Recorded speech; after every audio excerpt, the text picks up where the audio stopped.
A mí irme a vivir a Manchester me cambió la vida profesional y yo empecé como ojeador en Inglaterra. Acerco mucho a varios jugadores de la misma. Brahim Díaz siendo canterano del Manchester City, Junior Firpo, Tony Martínez. ¿Y alguna relación de amistad? ¿Llegaste a...? Bueno, me han invitado a bodas. A bodas y de todo. ellos. Cantidad de gente que por un u otro motivo Se te acerca. intenta estar a tu lado por puro interés. Yo recuerdo en Manchester, ciudad muy pequeña, estar una tarde en una mesa y en esa mesa coincidimos que estoy yo como periodista, pero como amigo de uno de los amigos de tal, Juan Mata, David De Gea, David Silva, hablando pues del Mundial, de la Eurocopa, de no sé qué, no sé cuántos. A mí Axel me parece un comunicador excelente. Ahora su carrera se ha dirigido más a los grandes eventos. Yo creo que él no está tan a gusto. Creo que él disfruta menos de lo que disfrutaba antes, y esto alguna vez se lo he dicho. La rivalidad editorial yo creo que persiste. Y yo lo he notado que existe muchísimo más cuando se creó relevo. Es la mayor sensación de cambio de ciclo que ha vivido nunca el Manchester City, pero no lo van a echar jamás. En el City hay una vinculación con Guardiola que es mucho mayor a una racha de resultados negativa. Ya. Es una de las páginas clave de esta temporada que se tienen que resolver. Saber si el City el año que viene va a competir en primera o en segunda o dónde. Hubiera dado a Vinicius el Balón de Oro 24 y creo que Rodri el 23 lo hubiera ganado perfectamente. Álvaro de Grado, ¿qué tal? Muy buenas, bienvenido. Muy buenas, Juan, ¿qué tal? Te he escuchado muchas veces No me digas. en la tele, ahora te estoy escuchando en persona. La primera pregunta que te quiero hacer es, ¿hace frío en Manchester de verdad? ¿Hace el frío que toda la gente dice? Hace frío, Fresquete. pero yo creo que frío hace en muchísimos sitios. La principal diferencia con Manchester es la amenaza de lluvia constante. O sea, es el frío más el que todos los días, cada vez que sales de casa, te puede llover, aunque haga sol. Esa es la gran diferencia, yo creo, porque frío hace en Madrid ahora también, por ejemplo. Claro. Frío hace en Madrid. Lo que pasa es que entre el viento y la lluvia de Manchester, eso es... Y claro, 9 años en ese tiempo, en ese clima, yo creo que, bueno, te hace... Te han curtido. Sí, te mira, hace... mira que intento hacer una entrada más o menos fría, para que te vayas aclimatando lo tuyo. No, ahora ya, hablando en serio, gracias por venir, gracias por estar con nosotros y sobre todo con esta nueva idea, ¿no? que se lanza de una manera pues un poco casi al vacío, ¿no? A ver cómo sale, a ver, ¿no? Estas entrevistas, estas charlas donde lo que nos va a apetecer es conocer al entrevistado y conocer sobre todo a la gente que viene aquí, más allá de lo estrictamente profesional. Y a mí lo que me llama mucho la atención de tu historia, porque al final pues, te documentas, ves cosas, ¿no? Ves cómo ha crecido, ¿no? Profesionalmente. Además, casi digamos que somos de la misma quinta, ¿no? Tienes 33, Sí. buen número para los amantes de la Fórmula 1, tú que estás en Dazón. Yo creo que el meme ya... Sí. Lo único que está cada vez como en menos uso, ¿no? Bueno. Está un poco como que está durando demasiado. Hay un compañero tuyo en Dazón que no lo quiero gafar, pero yo creo que hablaremos bastante de la 33. Sí. Y no es Antonio Lobato, ¿eh? Quiero, pero hay alguno por ahí que igual se pasa por aquí. Uh-huh. Pero yo tengo 31, o sea que somos de la misma quinta.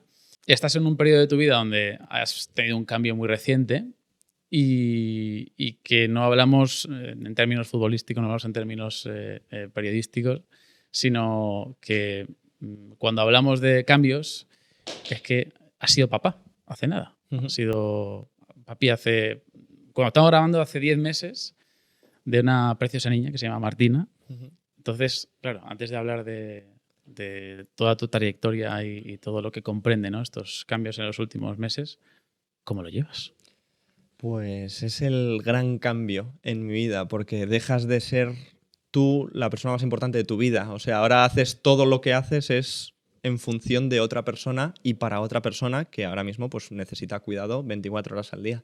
Entonces, dejas de tener tiempo para cosas que antes sí hacías, dejas de poder ver X partidos que antes sí verías, dejas de ir a cenar con tu mujer que antes igual sí podías, o te vas de otra manera, o con más prisas, o con otra tensión distinta, pero luego al mismo tiempo es lo mejor. A mí me gusta una frase que yo leí hace mucho tiempo de que tener un hijo es como tener siempre algo al fuego, ¿no? Tener el fuego encendido.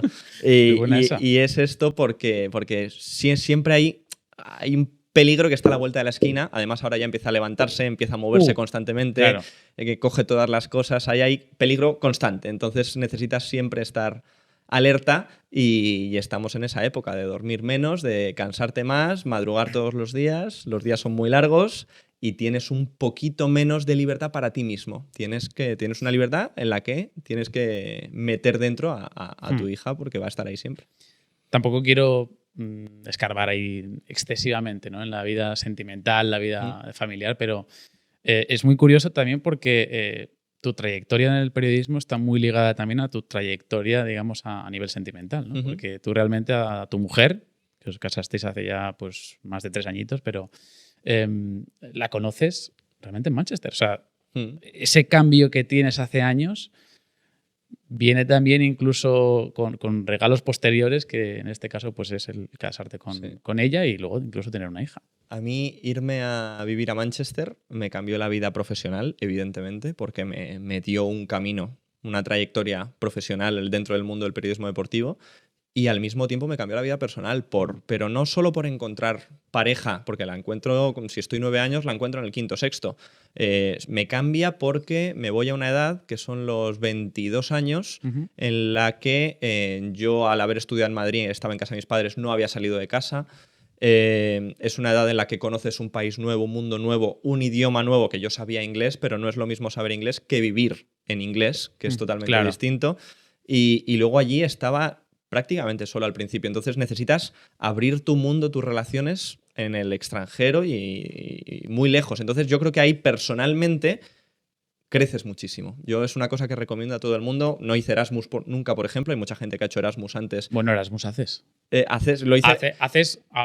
Es un programa. Sí. Realmente es el programa, pero bueno, Erasmus Fútbol Club. Erasmus en la televisión en DAZN ahora de vez en cuando. Pero es eso, es la experiencia de vivir fuera y crecer fuera tú solo, ¿no? Yo creo que eso profesionalmente me dio mucho porque me permitió dedicarme a lo que hoy me dedico, pero personalmente me hizo otra persona. Yo era antes mucho más, no sé cómo decirte, mucho más cerrado, mucho más tímido y ahí aprendes a gestionar de otra manera tu vida, aprendes a, pues, lo típico de alquiler, cuenta bancaria, compra, todo eso por ti mismo sin ningún tipo de ayuda. De ayuda, claro, sí. Porque además tú pasas 9 años cronológicamente y es aquí donde quería llegar, ¿no? Porque al final, ahora, después de haber visto cómo lo has desarrollado y de qué manera lo has plasmado, o sea, tú al final eres igual que otros, como un chaval que se enamora del periodismo, también por legado familiar, porque al final tu padre no es que te lo inculque, pero es que directamente al final si lo tienes en casa es como que lo absorbes mucho más fácil. Y el periodismo vocacional es algo que es muy difícil luego de desintegrar en una persona. Pero a mí lo que me llama la atención es ese fervor por el fútbol inglés, porque no es algo inculcado o autoimpuesto, o sea, es algo que realmente llevas dentro. Y es lo que me llama la atención. Yo con el fútbol inglés tengo una relación que yo creo que muchos de mi generación o parecida la tendrán igual, porque es que cuando yo tenía la edad en la que empiezas a consumir este tipo de cosas de fútbol, eran abierto en televisión española. Claro, es verdad, me acuerdo. Yo soy hijo del fútbol en la 2, del fútbol del Liverpool de Rafa Benítez, con Fernando Torres y antes incluso con Xavi Alonso, con Pepe Reina, con toda esta generación. Los primeros años de Wayne Rooney, la irrupción de Cesc Fábregas, todo esto. Me acuerdo. Era fútbol en abierto antes. Tú ponías el sábado por la tarde, aunque igual que ahora pones la Lieja-Bastogne-Lieja, pues. Bien. Símil ciclista, sí me gusta. Pero en abierto, ahora, que también la puedes ver en otros canales, en abierto veías la Premier League. Entonces, claro, yo ahí empiezo a generar una relación que tuvo su punto inicial, sobre todo, con la Champions de Benítez, la renovación, o sea, la remontada contra el Milan. Contra el Milan, sí, con Milan Baros, me acuerdo. Sí. Entre otros, es que Milan Baros era un futbolista que me ese es el punto donde digo, claro, esto me mola bastante. Y ahí empiezas a además ligarte mucho al Liverpool, es el primer estadio al que acabo yendo luego a Inglaterra, el equipo con el que he desarrollado una vinculación así como más sentimental durante todos estos años. Todo nace de ahí, de que había fútbol en abierto y que podía llegar mucho más fácil que cualquier otro sitio. Sí. Claro, porque tú al final empiezas la carrera como cualquier otro chaval también de periodismo, que como muchos otros tengo que decir, yo no soy periodista, o sea, yo como tal, de título, de titulación no soy periodista. Pero mucha gente sí que ha hecho la carrera, pues acaba un poco, bueno, no sé si disgustada o decepcionada con lo que es la carrera. Yo siempre pienso que si hubiese tenido la oportunidad quizá hubiese escogido periodismo, ¿no? Pero al final tú haces lo que hace cualquiera, que es empezar la carrera, pero a partir de ahí está en tu debe, ¿no? Personal, o está en tu obligación quizá el empezar ya a abrirte los caminos, ¿no? Sí. Y empiezas muy pronto, porque tú arrancas ya en Sport You, pero es que, si no he visto mal, en 2010. O sea, Sí. tú Yo hago un año de carrera completo y en el verano ya de acabar el primer año empiezo a trabajar. Yo siempre tuve muy claro de que la carrera no podía estar 4 años estudiando. O sea, sí, los tenía que hacer, pero tenía que compaginarlo con algo en el mundo laboral. Yo tenía las ganas, la inquietud. Antes se abrían blogs, la gente y yo me abría un blog. O sea, yo escribía... En Blogspot, ¿no? En Blogspot, ¿ves? correcto. Aprendías a editar y a subir tus fotos y tus artículos ahí. Y ahí esa inquietud por crecer y por contarle a gente que no sabes si te va a leer o no sabes si está al otro lado cosas que a ti te gustan, ¿no? Es un poco la esencia de Internet, es ir a un sitio donde puedes encontrar gente con tus mismos gustos, ¿no? Por eso entras en foros, por eso entras a leer webs que están en inglés, que es la primera vez que las lees, y así un poco es como yo empiezo la carrera, de los cuales, de los 4 años, hay 3 que ya los hago trabajando primero, pues eso, como becario en Sport You, y luego con un rol de contratado y haciendo un horario laboral de 7-8 horas, cobrando muy poco, evidentemente, porque era un parguela, pero ya teniendo una noción de lo que es estar en una redacción, de compartir trabajo con gente muy experimentada, con exdirectores del Marca. Elías Israel, mi primer jefe en Sport You, exdirector del Marca. Iñaki Cano, no sé cuántos años en la radio y en la televisión, además muy relacionado al ciclismo también. Miguel Gutiérrez, que es la libreta de Van Gaal, muy de actualidad también, era jefe de redacción en ese momento. Entonces empiezas a generar tus contactos, a abrirte tus propios caminos. Yo eso lo considero clave porque la universidad muchas veces no te enseña la práctica del periodismo, te enseña mucha teoría, pero yo salí habiendo hecho un boletín de radio en mi vida, sin saber encender la cámara que nos está grabando ahora mismo, ese tipo de cosas. Me he quedado con algo que has dicho del blog, y es que escribía independientemente de saber si alguien me iba a leer. Yo es que creo que ahora eso es casi impensable. O sea, hay muy poca gente que realmente tenga esa noción hoy en día. O sea, ese afán de necesitar la interacción o la lectura, al final la fiebre de los clics. Sí. Yo lo que creo que es que han pasado 15 años y ahora, en vez de un blog, igual me hubiera abierto un canal de YouTube o en TikTok hubiera empezado a subir vídeos. Ahora hay una manera de llegar a la gente mucho más rápida, mucho más viral. Es más fácil, yo creo, llegar a mucha gente que lo que era antes. Antes llegabas porque entrabas en otro blog, porque dejabas tu link, porque interactuabas con gente que te gustaba y lo haces. Yo es que no entiendo hacer esta profesión sin ese punto de pasión sin importante que hay enfrente. O sea, yo escribía mis artículos del Liverpool y de repente me contestaban 2 y, joder, mira, hay estos que me están leyendo. Un día, no me acuerdo cuántas eran las visitas que registraba Blogspot, pero de repente decías, no, 100 visitas tiene. Sí. ¡Guau! 100 visitas que han leído o que como mínimo han entrado en el tengo que dejarlo bonito, tengo que tal, ¿no? Que al final es la proactividad que tú tengas. Es la capacidad un poco de emprendimiento que tengas a tu nivel. Y que si no la tienes en esos años, con 20, con 19, con 21, o sea, bueno, no la vas a tener nunca. Quiero decir, es la edad en la que tienes que intentar sacarte partido a ti mismo también. Es que por eso me llama mucho la atención, ¿no? Cómo ha evolucionado y también la necesidad que hay un poco es que tampoco voy a decir de reconocimiento, ¿no? Pero es que parece que si no generas una determinada cantidad de clics, de visualizaciones, etcétera, es que no estás haciendo bien tu trabajo. Igual, yo he llegado a encontrar en YouTube, en iVoox, en Spotify, podcasts que quizás no tienen una gran cantidad de seguidores y que me han parecido una delicia. O sea, y eso genera tantas frustraciones a veces que creo que el talento a veces se diluye y se pierde. Y es una pena, realmente, ¿no? Es complicado porque a veces en redes o en este tipo de productos también tú tienes que hacer lo que te gusta, pero tienes que saber o intentar llegar a alguien para que le guste, ¿no? El adentrarte en quien te va a escuchar, en quien te va a leer, creo que también es una tarea, de algún modo, de quien lo hace, ¿no? Porque tú aquí lo estás dirigiendo, por ejemplo, este podcast lo diriges hacia gente que le interesa la comunicación, el periodismo deportivo, incluso, pues eso, el deporte de algún modo, ¿no? Pues cuando tú quieres hablar de algo que te gusta, tendrás que intentar atacar ese nicho o hacerlo atractivo para, ¿no? No sé. Sí. Es decir, yo no puedo quejarme de que alguien no me lee si yo escribo el Stockport County, si no lo cuento de una manera atractiva para que alguien quiera interesarse por ese equipo, ¿no? O sea... Sí, no, claro.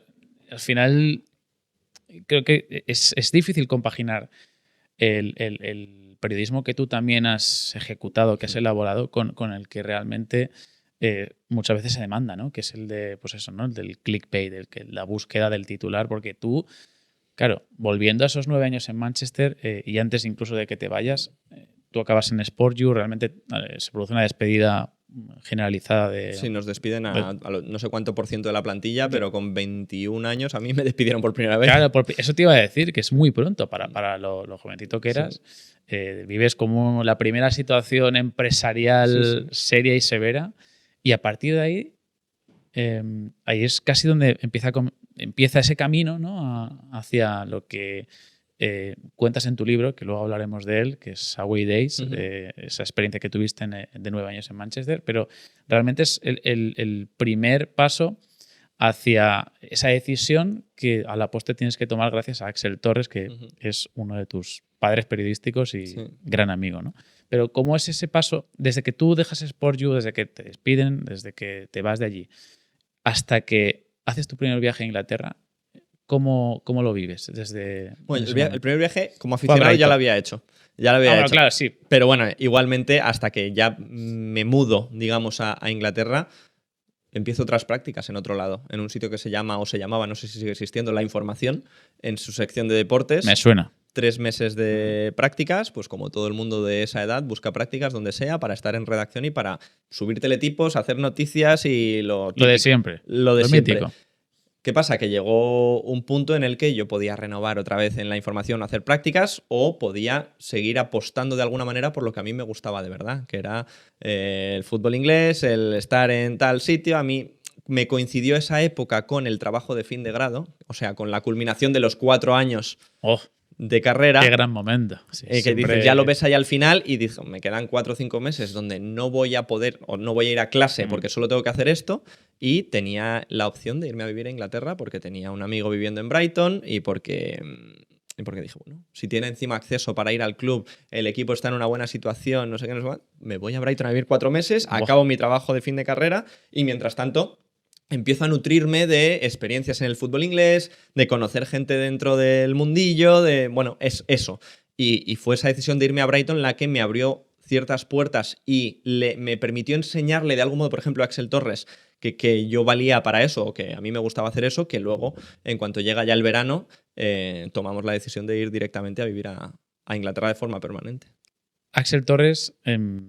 es una persona crucial en tu trayectoria periodística, siempre lo has dicho, y creo que el agradecimiento al final va acorde a ese momento en el que él te requiere para su proyecto, que es Marcador Internacional, un programa en su momento que eras única exclusivamente de radio, en Radio Marca, pero que ahora sí que es cierto que ha disminuido un poco en cuanto a repercusión, porque en su momento tuvo una cantidad tremenda de seguidores que hicieron una apuesta muy clara por la página web, por diferentes aspectos del periodismo deportivo. Bueno, hicieron una apuesta muy clara, ¿no? Con socios, accionistas.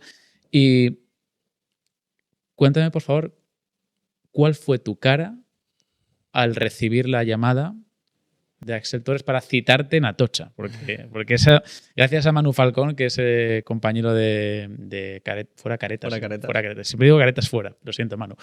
Pero creo que él lo contó además con todo lujo de detalles. ¿Tú recuerdas ese día? ¿Recuerdas ese momento? Sí, me acuerdo perfectamente. Él en realidad no me llama, pero porque estábamos muy en contacto por WhatsApp en esa época. Entonces, ¿por WhatsApp en 2013? Sí, 13. Ya 2013 ya había WhatsApp. Mía, ¿cómo pasa el tiempo? Ya había. Pasa muy rápido el tiempo. Y previamente Blackberries y movidas. Sí, Blackberries, y... Ostras, es verdad. Pero en 2013 ya había WhatsApp, ya teníamos varios grupos en común, con lo cual yo sabía que él venía a Madrid, que yo estaba en Madrid y que ahí nos citamos en Atocha para cuadrar, no sé si esto era junio, julio, pero no quedaba tanto para que empezara la temporada, no quedaba tanto para que yo quisiera irme o me fuera definitivamente. Entonces, ahí en un bareto de Atocha de estos de entretiempo para esperar un tren, nos sentamos un rato y cuadramos básicamente de te vas a ir a Liverpool o a Manchester, porque tenía esas dos opciones, porque en Londres es el doble de caro y en Liverpool y Manchester tienes, en el radio de kilómetros tienes los mismos equipos o más. Además, cuanto más al norte te vas en Inglaterra, tiene un puntito también nostálgico, como una esencia también distinta la parte del fútbol británico en esa zona. Está muy vinculada también a la música. Coincidía que era un momento trascendental en varios de los clubes de la zona. El United se acababa de ir Sir Alex Ferguson. Al Everton había llegado Roberto Martínez, que era muy amigo de Axel y que a nosotros nos iba a abrir puertas de algún modo. A mí me las abrió durante 2 años enteros para ir a todos los partidos del Everton, por ejemplo. Se daba una circunstancia. En Manchester tenías 2 grandes equipos. Aparte del United sin Ferguson, tenías al City emergente en la Premier League. Con lo cual, el City de ahora. Estaba... sí, el City de los últimos años. Sí, ¿no? estaba creciendo todavía. No había prácticamente clasificado a Champions nunca en 2013. Es verdad. Y decidí que entre norte y sur era norte, eso seguro, y que entre Liverpool y Manchester era Manchester, porque conocía más gente allí, 2 o 3 personas que me permitían un poco empezar a edificar mi vida, pero luego a nivel de dinero era muy poco, creo, o sea, lo he contado alguna vez, era la primera temporada es de agosto a mayo, 6.000 euros brutos. Y tienes que hacerte autónomo, tienes que pagar una habitación. Luego, evidentemente, durante el año saqué alguna colaboración más con, por ejemplo, un periódico chileno que tenían a Pellegrini en el Manchester City. Entonces me pedían algún artículo, me pedían entrevistas en zona mixta. Sacas un extra. Pero a lo que voy es que es una apuesta. Tú decías antes de tirarte al precipicio con proyectos y con tal. Eso era tirarme totalmente con 22 años, con un poquito de dinero ahorrado y con el dinero que me va a entrar durante el año es el que voy a gastar para pagar alquiler, para vivir. Y ya está, o sea, no voy a ahorrar durante ese primer año, pero es una apuesta que a mí me va a permitir con 22 años vivir del fútbol inglés, ver fútbol inglés y mudarme de casa. Claro, es que fíjate que antes has comentado también la llegada de Guardiola y de Mourinho a la Premier, que en parte también marca un antes y un después en mi vida, pero claro, estos son 3 años después. 3 años después. Que, por eso digo que al final... Con ello a lo que voy es que luego tienes una cantidad tremenda de demandas, incluso tienes que en ese momento rechazar trabajos, ¿no? Que es curioso en el momento en el que llegas a ese punto y dices, ostras, tengo que rechazar porque no doy abasto, ¿no? Pero por eso muchas veces hablo en el periodismo deportivo de que el talento tienes que tenerlo, pero la suerte tienes que buscarla. Y es una afirmación que a mí siempre me ha acompañado, porque tú puedes ser muy bueno en algo, puedes... ser una eminencia, pero si no te buscas la suerte, si no lo trabajas, al final nunca te va a llegar. Con el caso de Mourinho Guardiola fue la situación de estar en el momento correcto, en el momento concreto. O sea, a la hora exacta todo encajó. Claro, porque tú llevabas ahí ya 3 años, ¿no? Llevaba 3 años donde yo ya había empezado, por ejemplo, a colaborar con el Marca. Ya era ahí un pequeño saltito en grandes medios de comunicación, pero principalmente todo era Radio Marca, Marcador Internacional, Axel Torres y ese mundillo de mucha gente joven en la que nosotros, pues digamos, nos gustaba mucho la Premier League o el fútbol de esta manera. Pero a partir de 2016, digamos que entro en un nuevo universo de medios de comunicación porque me llama Laura Martínez de la cadena SER. Queremos que seas nuestro corresponsal. Me llama el diario Marca para hacerme un poco más fijo, colaborador fijo, ya no solo páginas sueltas como era el año anterior. Son cosas, porque también me llama una agencia de comunicación para estar ahí con ellos, con varios futbolistas, es entrar en una nueva dimensión profesional gracias a la llegada de Mourinho y Guardiola a la misma ciudad en la que yo llevo ya 3 años. Porque éramos 3 o 4 periodistas españoles en Manchester, pero de repente ese verano llegan otros 3 o 4. Y esos llegan ya como fruto como consecuencia de los fichajes. Siempre me ha llamado mucho la atención la devoción por el personaje. O sea, es algo que en el periodismo me llama muchísimo la atención. Además, estaba ahora, visto desde 2024, sí, quizás no han pasado años, pero ahí estaba muy fresco todavía el Madrid-Barcelona. Claro. Y iban a convivir en la misma ciudad Mourinho y Guardiola en los dos equipos. Pero que grupos editoriales se muevan a tal escala que envíen a gente para que esté ahí todo un año porque están ambos en la misma ciudad, me parece También te digo, Oye, o sea, éramos colaboradores. O sea, no sí, éramos claro. contratados que nos mandan allí. Sí, me sé. El mundo periodístico funciona sí, como el funciona. mundillo No funciona todo el así. mundo va contratado y te Claro. destinan a otro No, no, país y sí. no sé qué. Pero bueno, que nosotros encantados teníamos cada periodista colaborador que estábamos allí, teníamos 2 o 3 medios para los que trabajábamos y cada partido pues tenías que cumplir con un periódico, con una radio, con un no sé qué, con un directo. Era un poco el día a día. Ya digo que ese momento, yo creo que al final a ninguno se nos escapa, ¿no? Que fue uno de los grandes clímax de la Premier en los últimos años y tú tuviste la suerte de vivirlo. A mí me dijeron, te ha tocado la lotería. Y yo en ese momento Y no lo entendía. O sea, no era consciente de lo que... Cuando se anuncia Guardiola y Mourinho, me dicen, te ha tocado la lotería, que lo sepas. Ya lo verás.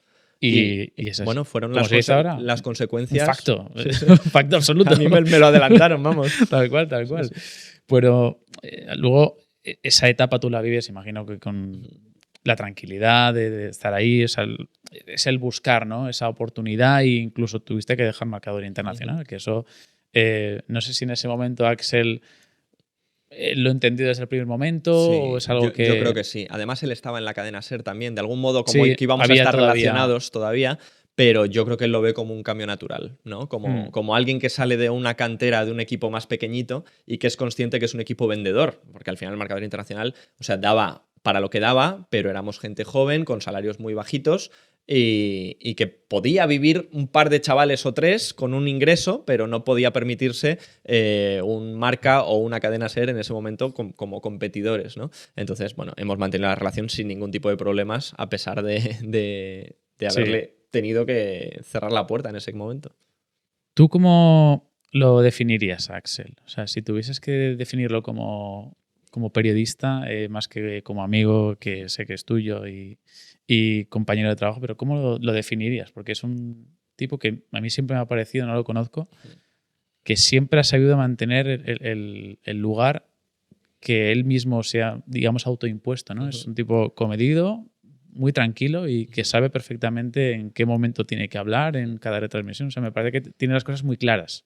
A mí Axel me parece un comunicador excelente. Me parece que es una persona muy culta y que le encanta el fútbol y que lo sabe explicar bien. Ahora bien, esto que yo lo he vivido y lo he visto en primera persona, es una persona, Axel, que pues a veces le ha costado incluso relacionarse con gente, ha tenido, pues eso, una actitud muy introvertida para muchas cosas. Luego se encendía aquí un pilotito rojo en la radio Y cambiaba. y era el mejor del mundo. Y él podía estar teniendo 10.000 problemas en su vida, pero se ponía en directo en el micro, en Radio Marca, y era una barbaridad. Cómo comunicaba y cómo transmitía tú solo de escucharlo. El programa este que a muchísimos de mi generación nos ha marcado. O sea, el otro día leía el libro de Miguel Quintana y ponía como ejemplo el programa de Axel Torres de Marcador Internacional, porque era el mejor, era el mejor. Ahora, con el paso de los años, su carrera se ha dirigido más a los grandes eventos, al Real Madrid, al Barcelona, a la Champions, y cuando estás con un foco tan grande hay mayores críticas. Y te retraes un poco más, ¿no? Y yo creo que ahí, para empezar, yo creo que él no está tan a gusto, eso estoy convencido. Creo que él disfruta menos de lo que disfrutaba antes, y esto alguna vez se lo he dicho. Pero también creo que es normal que, dado su talento comunicativo, le quieran utilizar en esas cosas y no en cosas de menos impacto. No es lo mismo comentar un Madrid-Barcelona que comentar un Manchester United-Sunderland. Entonces, ese es el paso que ha dado en su carrera, que le ha colocado en otra esfera, pero al mismo tiempo nos ha hecho perder de algún modo al Axel Torres que muchos empezamos admirando y que lo utilizamos como guía para muchísimas cosas. Pero él sigue siendo igual. O sea, yo creo que sí, porque tiene esa esencia. Ahora, por ejemplo, hace un podcast cada semana con Rulo Fuentes, con el Morning. Y ese es el Axel, la esencia del Axel que un día nos enamoró muchísimos. Y creo que ese Axel ni lo vemos en la tele, ni lo pueden utilizar en la radio muchas veces, porque en la radio le meten para comentar un, no sé, Betis Alavés, que no sé, es otro perfil y otro rol totalmente distinto. ¿Y tú crees que en algún momento puede llegar a reactivar al final tiene el podcast, sí, pero es como que la sensación es que está un poco constreñido, ¿no? Pero ¿tú crees que en algún momento puede llegar a reactivar ese...? Tendría que prescindir de... pues probablemente de no sé si nivel de vida o un cierto porcentaje de su sueldo que le va en el ser una cara tan reconocida de un canal como, pues eso, como Movistar. Claro. Entonces, no sé en qué punto... Sí, cuando hablamos de esto, claro, y además en la época en la que estamos ahora, donde ya no eres una figura informativa, eres una figura de influencia, ¿no? Y que interesa tu opinión. Claro. Y si esto es penalti o no es penalti, y si esto lo está haciendo o lo está haciendo mal, y ahí estás expuesto a muchísimas críticas que cuando estás en ese escalón, pues son y muy ahora, feroces. ¿no? Y ahora tenemos muchísimos expertos en fútbol internacional. O sea, David Fer, compañero tuyo en DAZN, que también es un coco espectacular. Bueno, el mítico Maldini, evidentemente, pero esa figura del experto en fútbol internacional, es cierto que parece que ahora hay mucha gente que lo pueda ver y realmente no hay tantos. O sea, porque tú eres experto en Premier League. Yo siempre digo lo mismo. Yo no tengo ni Siempre idea es de la importante. Bundesliga, por ejemplo, ni de fútbol italiano, pero ni idea. Y pasa lo mismo con Rubia, ¿no? Que al final es experto en la liga, o sea, en la liga francesa. Pero ni idea. O sea, yo lo que creo es que, bueno, ser experto en general es muy difícil porque no controlas y no hay tiempo para ver tantos partidos. Tú lo que necesitas controlar es el contexto, la situación, el saber, y sobre todo luego el saber explicarlo, porque con Axel siempre esto lo he hablado mucho. Tú no puedes ver, no sé cuántos, 35 partidos cada fin de semana, cada semana o cada tal. Lo que tienes que saber es lo que ves, saber explicarlo muy bien, y luego Axel tenía la capacidad de recordarlo muy bien. Entonces había visto un partido hace 4 semanas y te lo contaba como si fuera ayer cuando está comentando otro partido, ¿no? Entonces, esa capacidad de relacionar conceptos, recuerdos, ideas es muy útil. Yo ahora veo un partido del Southampton y dentro de un mes me toca un partido de comentar el Southampton y tienes que intentar ahí utilizar, porque igual no vas a ver los 10 partidos que hay entre hoy y el próximo tal del Southampton, ¿no? Entonces, el aprovechar el tiempo que inviertes en cada partido para utilizarlo en el futuro. Es que ser experto en algo, como bien dices, es difícil, pero también la experiencia de haber estado allí te ha dado todo, o sea, realmente. Sí. El haberlo vivido de cerca, y muchas veces hablamos del contacto con los protagonistas, de hablar con ellos, de entrevistar, pero hay veces que lo que necesitas es simplemente estar y probar realmente cosas nuevas, en el sentido de buscar esos recovecos que quizá otra gente no ha explorado y que tú tienes que explorar como periodista. Entonces, sí, a mí lo más importante me parecía en esos años, y que era un poco el lema de Marcador Internacional, era: hay que estar en los sitios. Hay que estar en los sitios donde pasan las cosas. Y eso, que evidentemente la Premier League es en Inglaterra, en mi caso era en Manchester. Y gracias a estar en los sitios, aparte de que conoces muchísimo mejor lo que pasa muchas veces, o te enteras de la prensa local lo que sucede, o eres capaz de hablar con los jugadores en algún caso, o en las ruedas de prensa, te da aparte de una experiencia, te da una capacidad de contar las cosas como son o como están sucediendo, que no la tienes viendo los partidos por la tele. Entiendes cómo reacciona el público según cada momento. Entiendes por qué pasan según qué cosas en algunas situaciones de la temporada. Te permite vivirlo tan de cerca que es mucho más natural contarlo que luego interpretarlo por la televisión. Y después de 9 años, evidentemente, habiendo hecho relaciones en varios clubes, la capacidad de poder contarlo, bueno, habiéndolo vivido tan de cerca, es mucho más sencillo. Y además es que tú tienes una parte que quizá no es tan conocida a nivel profesional, ¿no? Porque ahora al final tú, como has dicho ahora, tú al final quizá no eres consciente de ello, pero tu opinión ahora mismo es muy importante y tienes un alcance en los medios, estás en Relevo, estás en DAZN, pero tú has tenido una parte en tu trayectoria profesional que, como digo yo, digamos que estabas situado al otro lado de la barrera. Que eso a mí me llamó mucho la atención, ¿no? Cómo durante, ¿cuánto llegaron a ser? 6 años incluso, si empecé desde Mediabase sería, sí, hasta el 22. Hasta el 22, 6 años. Sí. Estuviste también vinculado con la comunicación a nivel de marca personal, una agencia de comunicación destinada a ayudar a los jugadores profesionales. Sí. Me llamó mucho la atención porque, ostras, claro, ahí hay un conflicto de intereses, un conflicto ético para muchas empresas que imagino que en ti también llegó a pesar un poco, ¿no? Claro, y de hecho es que al principio yo solo era ojeador de algún modo. O sea, eso es una agencia de representación que tiene su departamento de comunicación, que tiene sus scouts, que tiene su gente de trabajo. Y yo empecé como trabajador, ojeador en Inglaterra, porque había muchos españoles antes en canteras, había mucha capacidad de atracción. Luego eso ya no se puede hacer con el Brexit y demás, ya no hay tantos españoles en canteras. Claro. Pero yo empecé ahí yendo a muchos partidos de juveniles, a conocer mucho el fútbol de la base, digamos. Y luego con el paso de los años y con la relación que voy generando dentro de la empresa, me acerco mucho a varios jugadores de la misma, que claro, evidentemente me dan una información y una posición privilegiada en unas cosas que es un problema para mi trabajo en los medios, porque me está contando lo que pasa dentro del vestuario sin que yo pueda utilizar lo que pasa dentro del vestuario, ¿no? De hecho, tú tienes relación con jugadores que ahora mismo están en la élite mundial. Sí. Bueno, sí, algunos de ellos sí.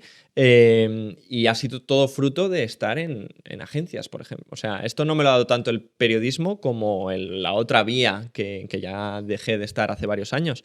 Y el saber utilizar eso, en algún momento me puso en una situación, bueno, me permitió ciertas cosas, como por ejemplo, pues eso, información de primera mano, saber perfectamente los detalles de por qué se ha lesionado, quién se ha lesionado, o por qué no va convocado, o cómo ha sido el entrenamiento de hoy. Ese tipo de cosas que a veces no se saben, yo las sabía antes de que sucedieran, ¿no? O de que se publicaran. Pero luego al mismo tiempo tenías que ponerte límites en Claro, no puedo traicionar la confianza de alguien que me está contando esto como si fuera su amigo, ¿no? Y bueno, llegó un punto en el que no se podía sostener. En el Marca se acabó la colaboración, la mantuve en la cadena SER porque no afectaba tanto. Y ya está. Pero vamos, yo encantado porque a mí me permitió. Yo creo que es muy importante en el mundo del periodismo deportivo tener la visión desde distintos lados. Una, la del periodista, evidentemente, la de qué opinas, ves y opinas, que eso está muy bien, informas.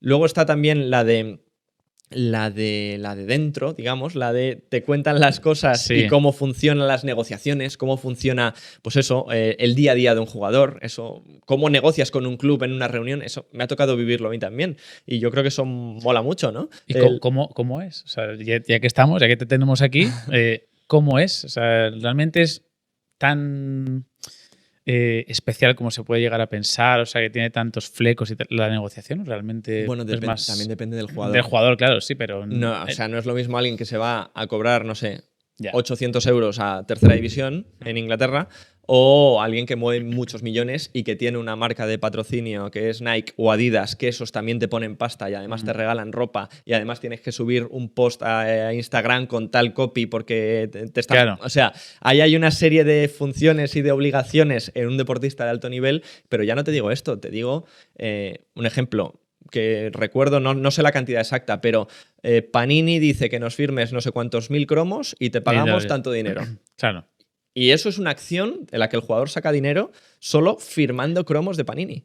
Es que cómo se nota los términos de marketing, ¿eh? Claro. Acción, copy, claro. O sea, te digo porque también lo he pisado, o sea, el campo y enseguida ese tipo se de cosas identifica. Dentro del fútbol profesional, todo lo que rodea al futbolista, hay mucho negocio y hay muchas cosas de las que no se ocupa el futbolista y tiene gente cercana que le ayudan a una sesión de fotos con una marca porque sales en no sé qué revista.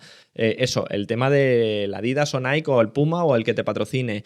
Luego lo futbolístico, en el contrato futbolístico yo no entraba tanto, solo en casos más pequeños. Pero cuando es un contrato de muchos millones, ahí pues hay reuniones. Hay reuniones con todo. Sí, digamos, con toda tu gente de confianza que comienzas a ser de esos futbolistas. Que es curioso porque... Claro, hasta que ese momento llega, imagino que también el futbolista tiene que confiar en ti. O sea, ahí hay una agencia detrás que supongo que pues, el futbolista pasa a ser cliente tuyo, ¿verdad? Pero eres tú el responsable de que ese futbolista confíe en ti. Sí. ¿No? A mí nunca, fíjate, en estos 6 años que estuve en una agencia de representación, me hizo darme cuenta de que yo nunca quería ser agente. Lo podría haber sido el resto de mi vida porque bueno, estaba dentro ya y si hubiera querido, pues hubiera captado chavales, me hubiera hecho amigo de tal, pero en mi personalidad no estaba el hecho de ir a una familia de un jugador que me parecía bueno, a decirle, oye, quiero representar a tu niño porque tal y porque cual. O sea, a mí ese paso en el que te acercas a alguien y lo ves como un proyecto de futbolista y al mismo tiempo como un proyecto de facturación, porque es esto, o sea, el futbolista claro, sí. En algún momento lo vas a facturar.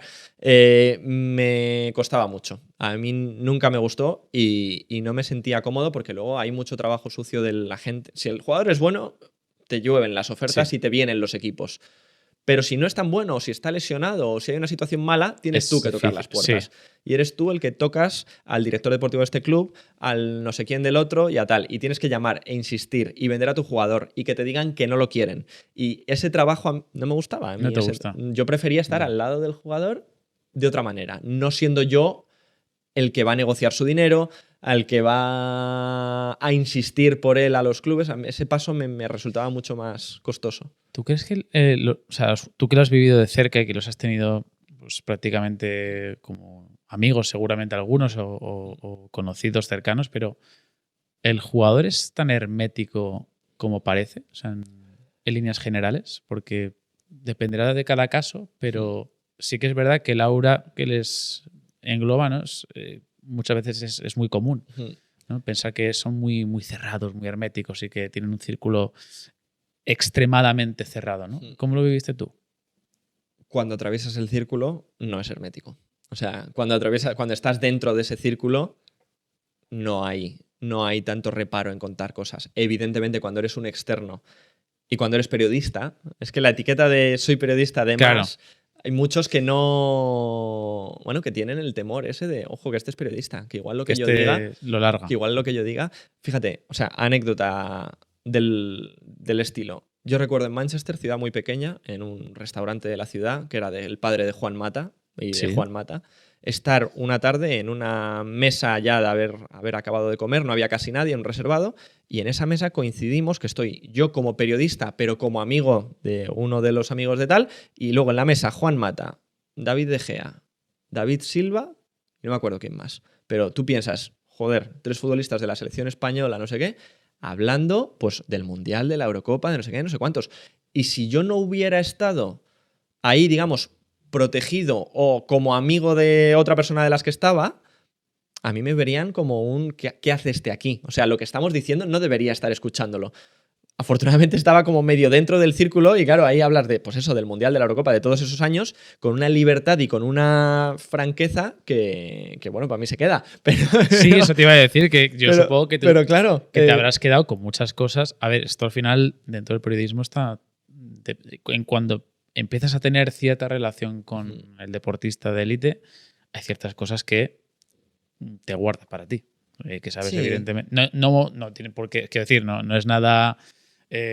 increíble, no es nada... Y todo el mundo, o sea, yo creo que todos los periodistas saben muchas cosas que no cuentan, eso. Lo que pasa es que ya está en la capacidad de cada uno el utilizarlas de alguna manera, porque al cual a mí me cuentan 100 y yo de 100 puedo aprovechar 40, pero las otras me las guardo porque me van a servir en algún momento, o igual no aprovecho todas, pero me valen para dentro de 3 semanas cuando pueda explicar mejor una situación. Sí, o igual simplemente llega un momento determinado que tienes una charla imprevista con algún protagonista, con alguien que de repente, pero yo qué sé, en cualquier evento tienes una charla estupenda y que te quedas para ti, para toda la vida, porque dices, ostras, es que esta charla a mí solo me interesa por esto, porque la he tenido y me lo he pasado bien y la he disfrutado.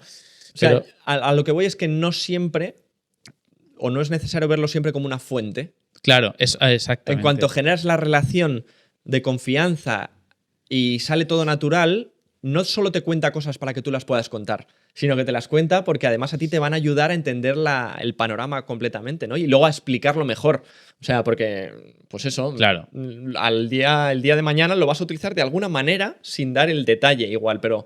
Si te dice que ha habido una bronca increíble en el vestuario y a las 2 semanas acaban echando al entrenador, pues igual entiendes que la relación dentro de esas paredes no era buena y llegado el momento lo explicas perfectamente, claro, ¿no? O sea, más o menos tienes las nociones básicas bueno, pues de los motivos o de las circunstancias que hay en un vestuario, pero no sé, me llama mucho la atención. Me llama mucho la atención también el cómo saber compaginar una cosa con la otra, ¿no? Lo que es la vertiente periodística con la vertiente más comunicativa o la vertiente más orientada a eso, ¿no? La relación con jugadores. Es que... También es verdad que hubo un momento en el que los jugadores con los que yo trabajaba no tenían influencia en mi trabajo. Es decir, estaban fuera de mis dominios.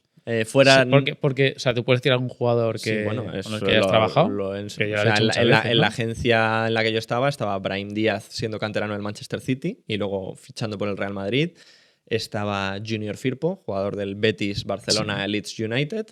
Estaba en su día Tony Martínez, que estaba en el Oporto y ahora en el Alavés. Está en el Alavés, ¿no? Correcto. Bueno, era la agencia de Andrés Iniesta, aunque yo no tenía ningún tipo de relación profesional con él, pero era la agencia, él era la cara visible de la agencia. Y luego más jugadores de otro nivel, digamos, un rango más inferior, pero con todos estos, pues... llegaste o sea, ¿y alguna relación de amistad? ¿Llegaste a...? Bueno, me han invitado a bodas. A bodas y todo. Ellos, sí. Bueno, sí, he visto alguna, sí, es verdad. Ellos, sí. O sea, una relación muy de amistad. Muy cercana, ¿no? Sí. No, me gusta esto porque al final, o sea, creo que humaniza un poco al futbolista y al periodista. Que es que el periodista hay veces que acaba demonizado. También hay que decir, y esto es un poco autocrítica, en ocasiones nos lo hemos ganado nosotros, en otras no, tengo que decir, pero humaniza un poco lo que es la relación más pura, que es la del ser humano. O sea, que al final no dejamos de ser lo mismo. Lo que pasa es que uno le da muy bien al balón, marca goles o defiende estupendamente o para balones al nivel del mejor del mundo, y otro pues se dedica a intentar cubrir la información de la mejor manera posible. Pero lo básico es que los seres humanos estamos hechos para eso, para socializar. Entonces... Y que luego muchas veces la manera de acercarte a ellos no era como, oye, soy periodista, vamos a hacer estas cosas. Era, pues eso, fruto de trabajar juntos de alguna manera. Entonces me veían como alguien mucho más amigo, cercano, claro. Más... Era otro tipo de relación el que construyó esa... Pues qué guay. No, está bien, porque de verdad creo que a veces idealizamos muchas cosas y creo que se nos va la cabeza a veces pensando en que esta persona es así, es inaccesible.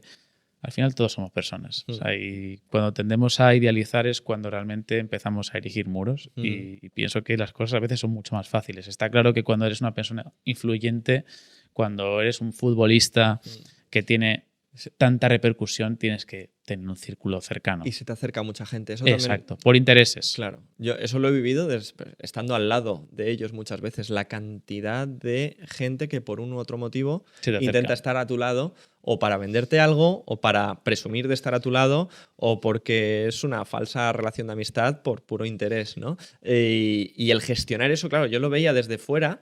Y decía, es que claro, estos tienen 20, 21, 22 años, ahora mismo les quiere todo el mundo. Claro. Porque están en el foco clarísimo de cómo mola estar con... Pero yo creo que incluso ellos valoran mucho, o sea, la sencillez. O sea, cuando tú empiezas a hablar con ellos, cuando has tenido pues, relación con alguien que ha tenido cierta influencia o está teniendo cierta influencia y te acercas a él, efectivamente, sin ningún interés, simplemente para mantener una conversación o porque en ese momento toca, porque las circunstancias te han unido a él, yo creo que ellos lo valoran mucho. O sea, que sea, pues eso, o sea, que no haya ningún trasfondo, pero eso ahora mismo es complicado para algunas personas que se mueven por eso, hay que decirlo. En el periodismo hay mucha gente que se mueve por interés y lo que no es el periodismo, ¿eh? O sea, fíjate, y lo que no es el periodismo. Cuando yo no estaba ni en la cadena SER, ni en el Marca, ni en nada de esto, y estaba solo en la agencia, de algún modo yo he notado, por haber estado trabajando con esta gente, que a mí también se me acercaban. O sea, que en cuestión el no sé quién de este jugador, el peluquero, el del restaurante, el de la marca de ropa tal,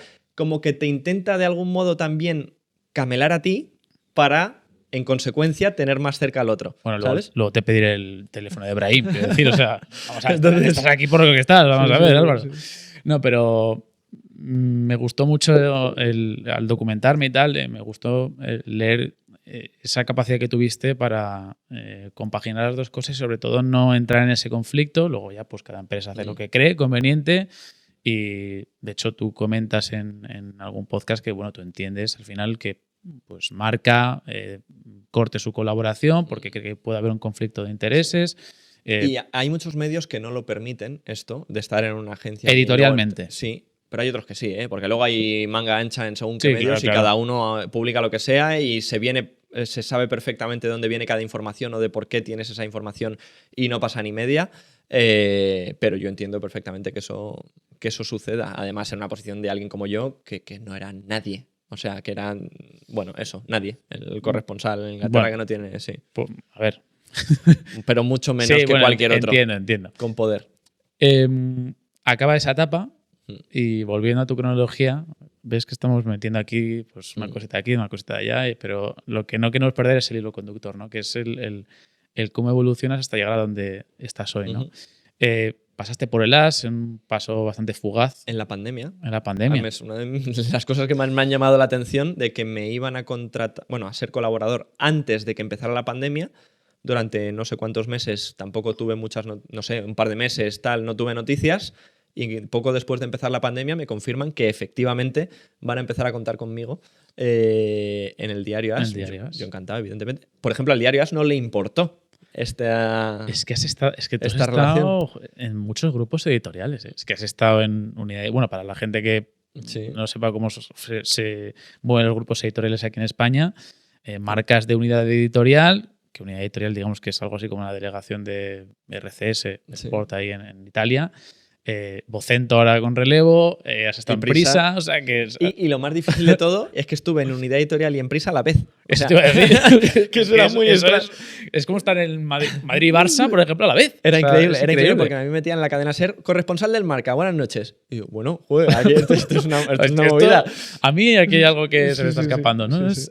Por eso digo que al final has sido un funambulista en muchos momentos de tu vida. Pero como muchísimos periodistas, nos vamos a donde nos quieren, quiero decir. Y que ahora el periodista, y además que ahora el periodista multimedia, el periodista multiusos, yo creo que está cada vez más arraigado. O sea, bueno, obviamente, yo, o sea, te puedo hablar de ciclismo, de un podcast ahora que de repente intento conocer lo que es la Premier League, estás aquí, estás allá, y esto está más normalizado.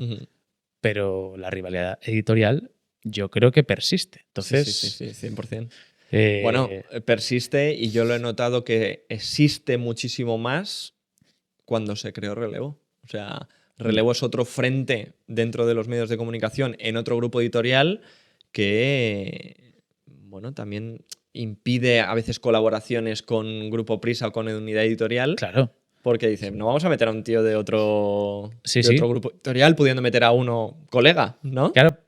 Eso te digo, al final tú estás en el diario AS, que por cierto ahí sí que fíjate lo que es la vida, ¿no? Tu primer trabajo en SportU, ahí te despiden, pero a partir de ahí es como que la cosa vas a tener que hacer elecciones, salvo la del Marca, que bueno, al final es una elección previa, ¿no? Pero al final vas eligiendo tú y eso es un poco la recompensa a estar tantos años trabajándotelo y estando ahí pico pala y consiguiéndolo, ¿no? Pero en el AS también tú te marchas porque no te convence mucho, ¿no? No sé si la forma de trabajar o la forma de lo que es el sentido editorial del periódico. Año y medio, creo, en el AS.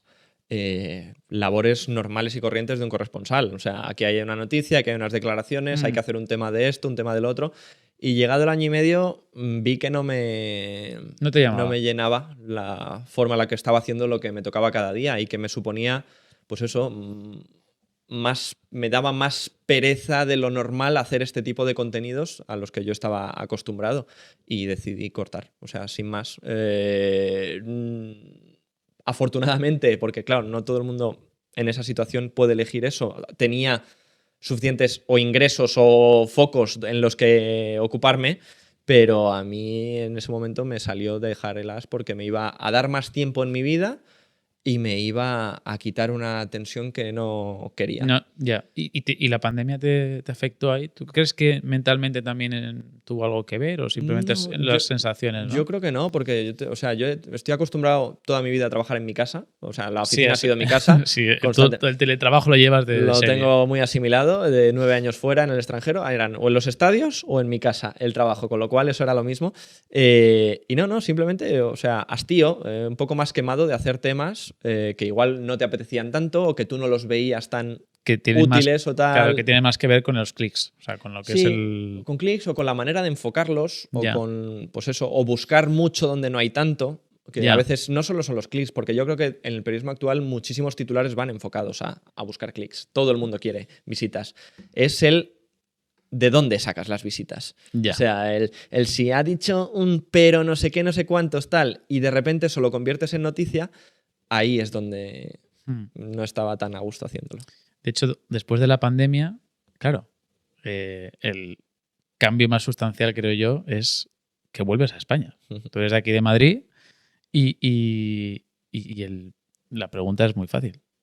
¿Por qué en ese momento y qué es lo que te lleva o qué es lo que os lleva, tanto a tu pareja como a ti, a cambiar de lugar, a cambiar de hábitos y sobre todo volver a casa? Pues lo has dicho de algún modo. O sea, decisión personal familiar, porque nos casamos en el 21 y volvimos en el 22. O sea, y ese tiempo que pasó entre uno y otro fue el tiempo que tardamos o que ella tardó en encontrar un trabajo en Madrid, en este caso. Que eso es muy curioso cómo os conocisteis, porque ella hacía algo parecido a eventos dentro del Manchester City. Sí. O sea, me parece rocambolesco. O sea, tu historia de amor, o sea, es algo.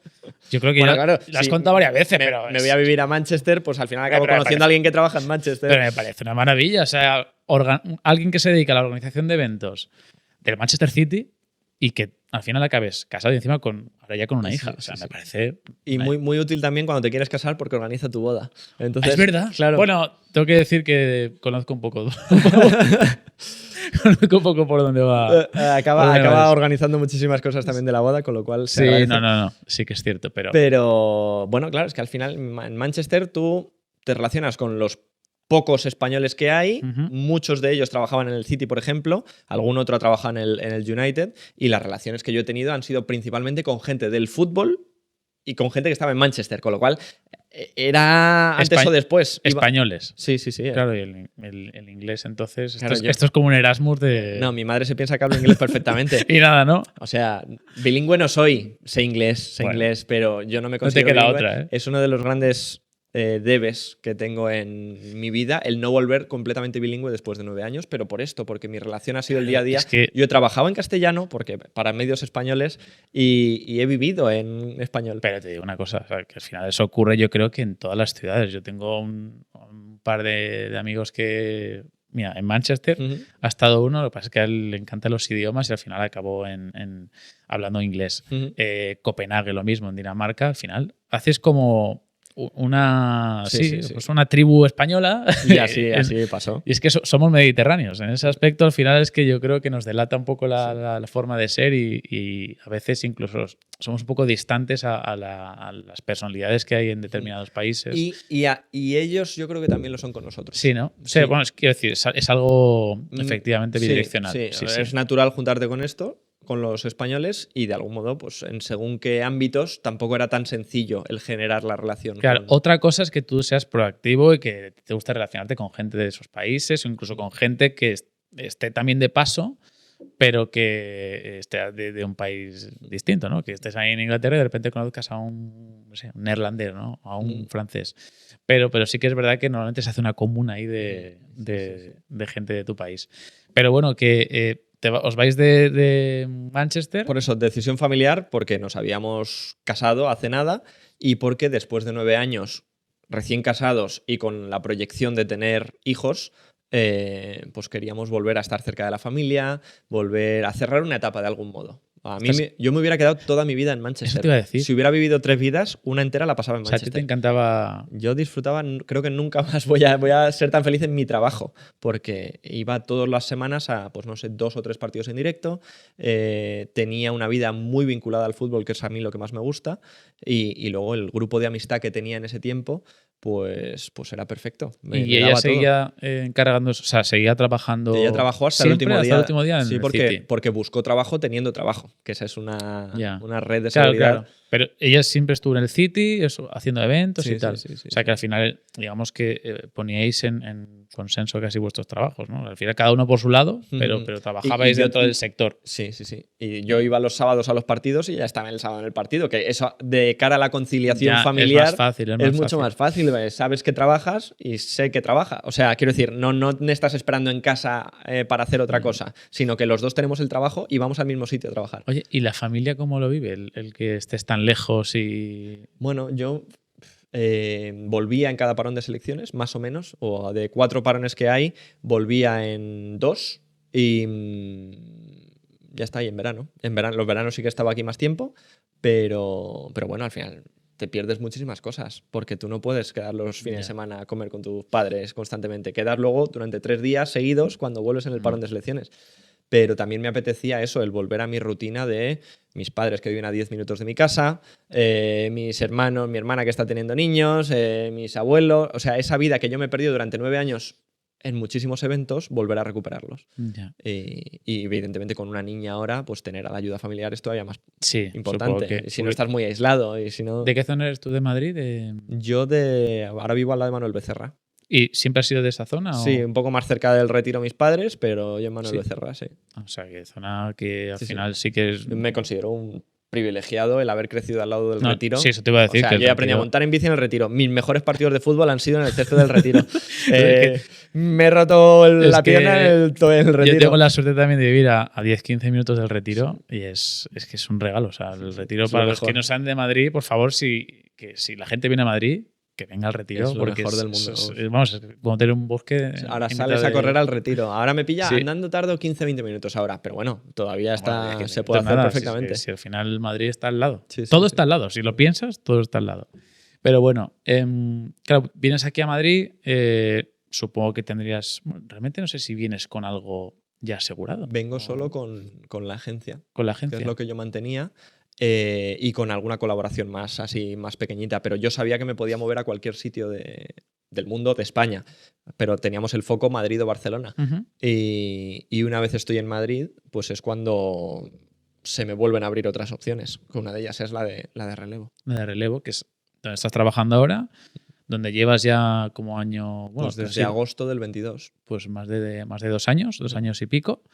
Y Dazón. Y Dazón, pero Dazón también surge una vez piso Madrid, digamos. En el momento en el que ya me instalo en Madrid y de algún modo la gente o los compañeros se enteran de que estoy en Madrid, es cuando se me abren las opciones. Una es la de relevo y Dazón me llega pasado el mes de agosto. O sea, durante el mes de agosto ya llevaba yo 2 o 3 meses en Madrid y me llamaron para empezar a comentar. Y ahí en Dazón ahora mismo, o sea, estás comentando partidos de la Premier, que es algo que no habías hecho hasta ahora, o sea, es algo que es nuevo para ti.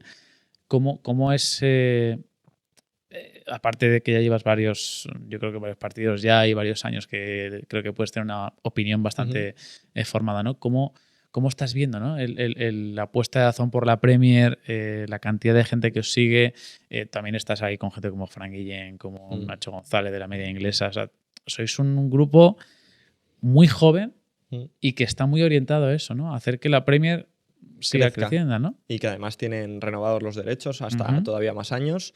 A mí me está encantando. O sea, es una cosa que yo no había hecho en mi vida porque yo contaba los partidos desde el estadio y ahora los cuento desde la tele. O sea, es Sí. otra óptica, pero al mismo tiempo me gusta mucho porque son 2 de las o 3 de las horas más felices de mi semana laboralmente. Porque nunca había experimentado el hecho de ver un partido tan concentrado y poniéndole yo voz a las cosas que me interesan que se les ponga voz. O sea, yo antes a veces cuando veo un partido digo, mira que bien está jugando este, joder, pero no le está elogiando nada o no se ha dado cuenta de este movimiento. Que a veces pasa, ¿no? Todos nos Sí, gusta un claro, poco claro. a veces no criticar, pero yo igual diría esto.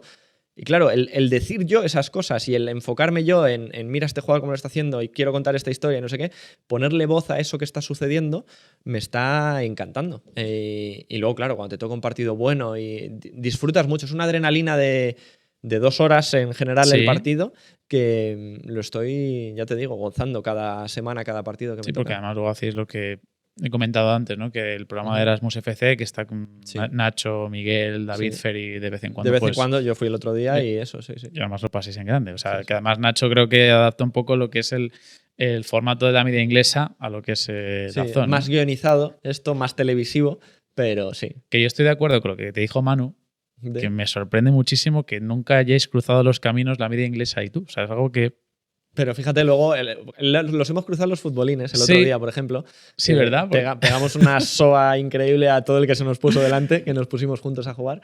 Pero ya está, no sé, no ha coincidido. Además, ellos tienen su propio proyecto con su gente interna y yo siempre durante este tiempo he tenido mis trabajos. Es decir, De hecho, eso te iba a decir. O sea, imagino que tú eres consumidor de la media inglesa. sí. O sea, ¿qué te parece su proyecto? Porque, o sea, ha crecido Una barbaridad. a pasos agigantados en los últimos años. Ya lo era. Lleva mucho tiempo cavando para intentar llegar lo más lejos posible, pero Yo creo que son el principal ejemplo de cómo sacar rédito de una comunidad de Internet. O sea, primero, el acercarse muchísimo a la comunidad, el hacerla partícipe de sus proyectos y luego, evidentemente, el crecer junto a tu comunidad, que eso incluye ahí una facturación, pero que sale de forma tan natural y tan como agradecimiento por parte de los que pagan, de gracias por darnos este contenido y esta compañía y este producto, que es un crecimiento muy orgánico y muy, muy sólido, porque cuando tú tienes tanta gente entregada a tu proyecto, puedes confiar en la gente cuando necesitas confiar en la gente. Entonces, a mí me parecen sobre todo un ejemplo de eso, de cómo haber construido una comunidad a su alrededor que les permita vivir haciendo lo que quieran. Porque si deciden apostar por una cosa, saben que van a estar no sé cuántas mil personas viendo sus vídeos o no sé cuántas mil personas pagando por sus vídeos. Entonces eso es al final lo que les va a dar la independencia para seguir improvisando, innovando o creciendo. Es que por eso te digo que al final es un proyecto muy, muy consolidado ya, que tiene su nicho y lo han conseguido encontrar incluso antes de que se haya producido en los últimos años esa fiebre, ¿no? Del nicho, de encontrar exactamente y que lo que para ello habrán tropezado mucho. Yo no me sé la historia tan de cerca, pero en los inicios han estado varias veces cerca de dejarlo, les he escuchado alguna vez. Antes de YouTube probaron varios formatos, Periscope en su momento, y hasta que explota YouTube de verdad, no hace tanto tiempo. O sea, no es una cosa que venga desde 2013. Viene desde, no sé cuánto cuándo lo contabilizan ellos, 18, 19. Sí, es cuando es un empiezan a cambio, crecer. Claro, es un cambio sustancial. Por eso digo que los últimos 6 años, 5 o 6 años es donde más cambian. De todos modos, o sea, yo creo que a ti te dijeron en un momento determinado, no ellos, sino cuando llegas a relevo y tal, oye, tienes que dejar que la cámara te vea más, ¿no? O sea, tienes que dejarte enfocar más por las cámaras. Te la has tomado a pecho, o sea, porque, o sea, Erasmus FC. Estás en The For Amigos Podcast, que, bueno, con Rubia, con Iñaki, que, bueno, la convivencia con Iñaki Angulo, se te puede llegar a hacer hasta un podcast íntegro sobre ello, ¿no? Porque es un tipo muy, muy particular que tiene su opinión muy fundamentada y, bueno, pues que cada uno la puede compartir o no. Estás con Quillo Barrios también, o sea, te he visto en 25.000 sitios. Si tienes una hija, o sea, es el componente adicional, o sea, te la has tomado al pie de la letra, ¿eh? Sí, es verdad que yo no estaba tan acostumbrado a salir en cámara o a hacer cosas con vídeo, pero creo que mucho negocio ahora en el periodismo es por esto, es la imagen. Y está en las tertulias o en la opinión o en los programas de tal o en los podcasts y bueno, cada vez me voy sintiendo o me he ido sintiendo más, ahora ya lo tengo muy naturalizado, ¿no? Pero al principio yo recuerdo hace 3, 4 años no salía tantas veces y me costaba mucho más. Ahora cada semana aparezco 3 o 4 veces en directo en distintos canales. O sea, en el podcast, en lo de Quillo, con Miguel Ángel Román, con lo que... Con Román, es verdad. Es que... Y luego en los propios vídeos de relevo hacemos muchas cosas con imagen, muchísimas. Y yo salgo en muchísimas de ellas. Soy una de, digamos, de las caras visibles en los vídeos de relevo, con lo cual lo he naturalizado tanto que... ¿Y solo has tenido que trabajar algo? ¿O es un poco... No, yo creo ¿Cómo ha que venido, no? vas cogiendo soltura de forma normal. O sea, yo siempre, mira, por ejemplo, hablar en la radio, creo que es una cosa que vas aprendiendo con el tiempo. Yo aprendí a hablar en la radio no con un micro como estamos ahora, con un pitorrito rojo que estás en directo, sino aprendí a hablar en la radio así, porque a mí me llamaban estando en Manchester, me llamaban por teléfono y me decían, Álvaro, en directo de Radio Marca, y yo cogía el teléfono así y empezaba en directo a hablar con Axel. Entonces... igual fruto de hablar por teléfono como si fuera mi madre, pero hablar en directo en la radio, luego te pones delante de un micro y te sale natural. Y te cuesta muy poco. Sí. No, es además algo que tienes que ir poquito a poco y trabajando. Luego encuentras tus regates y tus habilidades. O sea, la manera que tienes de hablar te ayuda a ti mismo a veces de encontrar la palabra concreta, tienes tus coletillas para ir... O sea, cada uno tiene... Tú que estás muchísimas horas en directo, me parece más complicado eso que lo que hago yo, que es reírme 4 veces y hablar de fútbol un rato. A ver, el ciclismo Pero cuando estás 5 horas en una... Bueno, 5 no, pero no sé cuántas te tocan a ti a veces. Una Milán-San Remo sí que son 6 o 7 ahorita. ¿Pero te las haces enteras? 4 y media, 5 sí que me... Por eso, me parece mucho más complicado, que además no es tan... Te haces un podcast. Si la vida realmente es un podcast.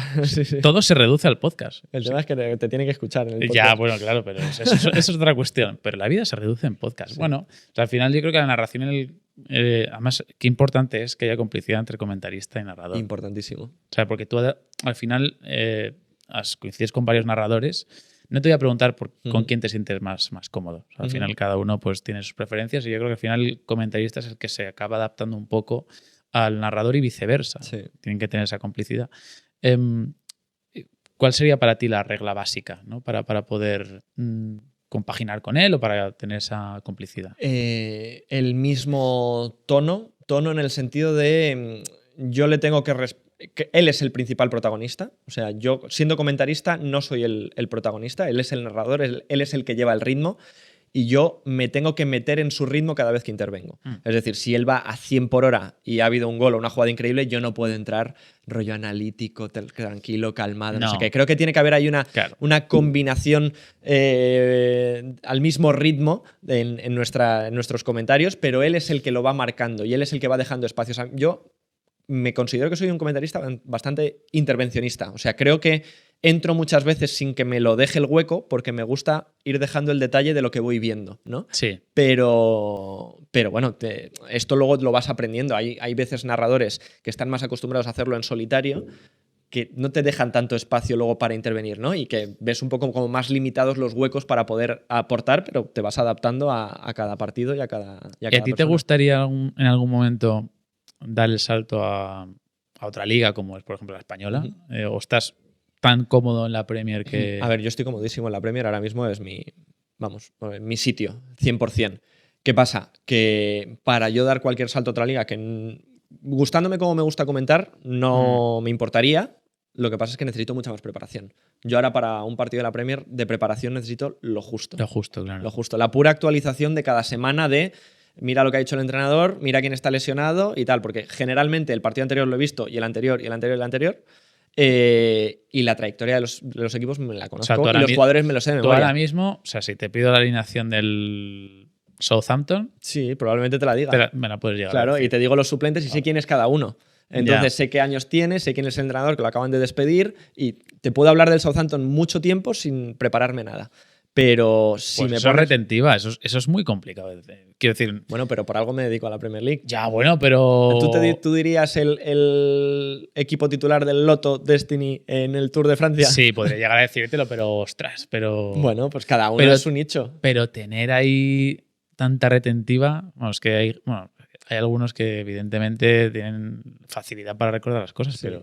Sí, a mí el comentarista me sorprende mucho la capacidad que tenéis analítica, porque sí que es verdad que el narrador, yo que me dedico a la narración más que a los comentarios, o sea, tener también esa facilidad, esa chispa para aportar y complementar lo que dice el narrador es muy difícil también. La lectura del partido. Sí. O sea, yo eso lo considero capital. Creo que es la principal función del comentarista. Darse cuenta de los detalles que el narrador, como tiene que ir hablando todo el rato, a veces no... de repente, este jugador ha cambiado de posición. Claro. O mira cómo está colocado porque no sé qué, no sé cuánto. Y explicárselo a la gente. Y el ser didáctico a la hora de comentarlo. A mí esa es una función que me centro muchísimo en ella en los partidos, que me interesa muchísimo. O sea, para mí los primeros 2 minutos de cada partido y de cada parte primer minuto son muy importantes, porque estos son los jugadores, así los tenemos colocados, qué cambios hay con respecto a lo que yo me esperaba, ¿no? El dibujar bien la situación antes de que empiece o justo cuando está empezando el partido, para que estés colocado, para que estés ya, venga, ahora a partir de ahora a ver qué pasa, pues este se va a enfrentar a este no sé qué, tal, tienes las piezas.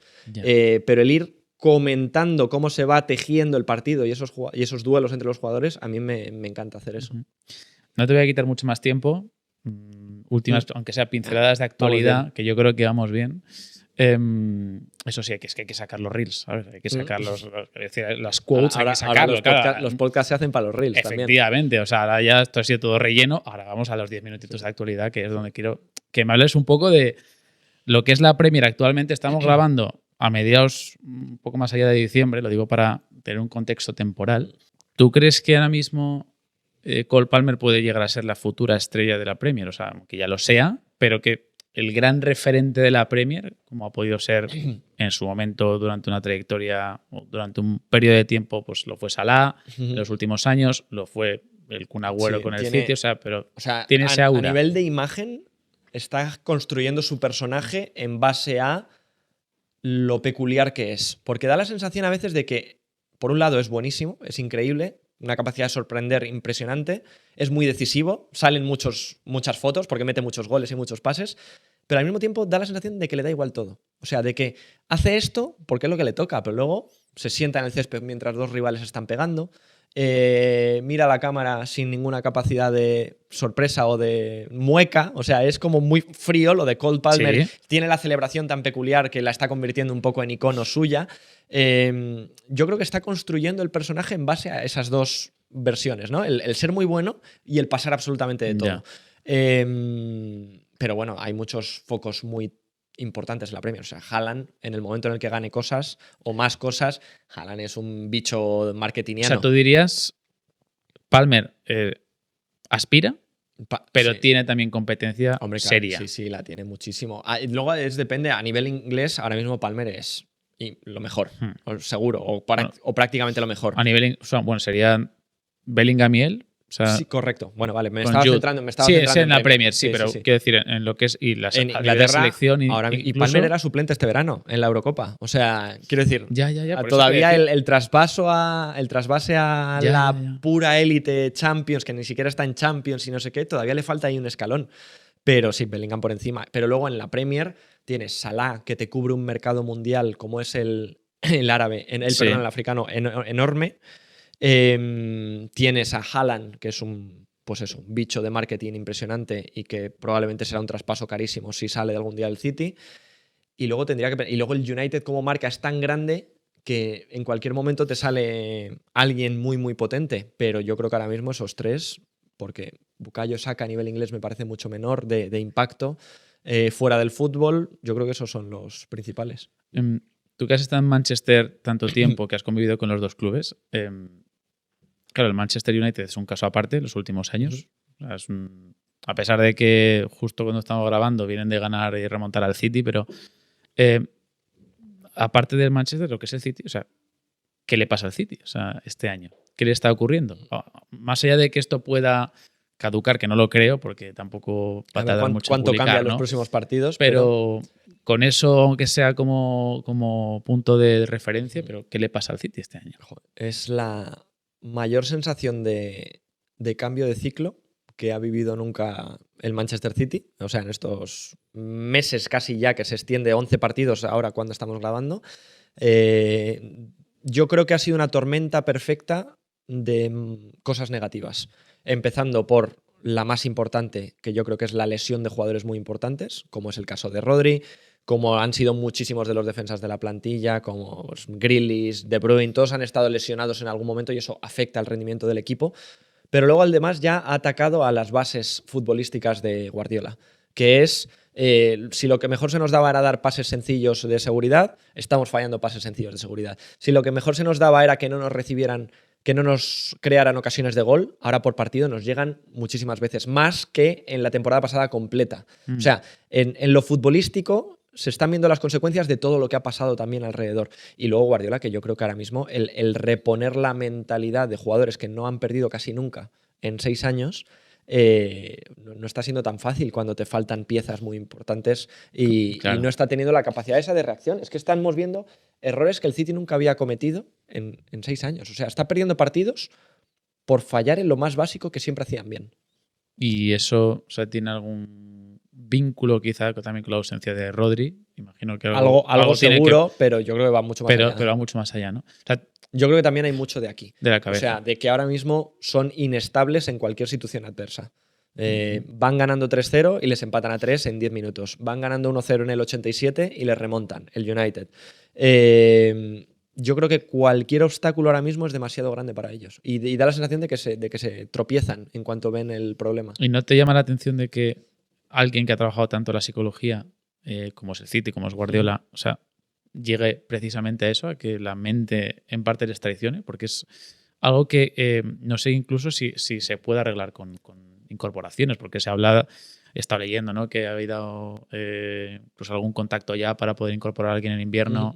Creo que ha sonado el nombre de Joshua Kimmich del Bayern de Múnich, pero al final yo creo que no todo se arregla con jugadores, que savia nueva siempre refresca el vestuario, pero... Sí, no. Y yo creo que les afecta mucho ahora el hecho de como no nos están saliendo las cosas, tengo miedo de seguir haciendo cosas. Claro. O sea, ahora el jugador, pues en según qué situación le da más miedo recibir el balón, no se arriesga tanto, pierdes un poco, yo creo que esto es humano, ¿no? Cuando te equivocas varias veces en la narración de un partido, dices, joder, ahora tengo presión porque no puedo fallar esta vez. Y ahora yo creo que el City se está viendo muchas veces que tengo que ganar este partido porque llevo mucho sin ganar, tengo que ganar este partido porque llevo mucho sin ganar.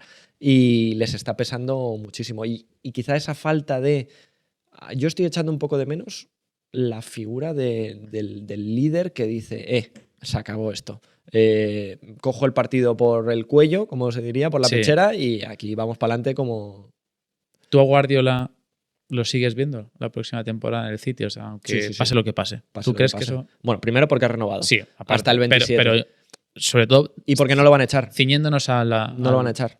No lo van a echar. Yeah. O sea, tendría no hay ninguna opción. ¿Tú crees que no hay opción de que...? Hombre, opción. Quiero decir, si pierde de aquí hasta mayo todos los partidos que quedan, pues es que se va él, no lo echan, se va él. Él directamente. Pero no lo van a echar, jamás. En el City hay una vinculación con Guardiola que es mucho mayor a una racha de resultados negativa. Porque han crecido junto a él y junto al proyecto de Emiratos Árabes Unidos en los últimos años, porque nunca habían estado tan altos como ahora y todo ha sido gracias a la convivencia entre ambos.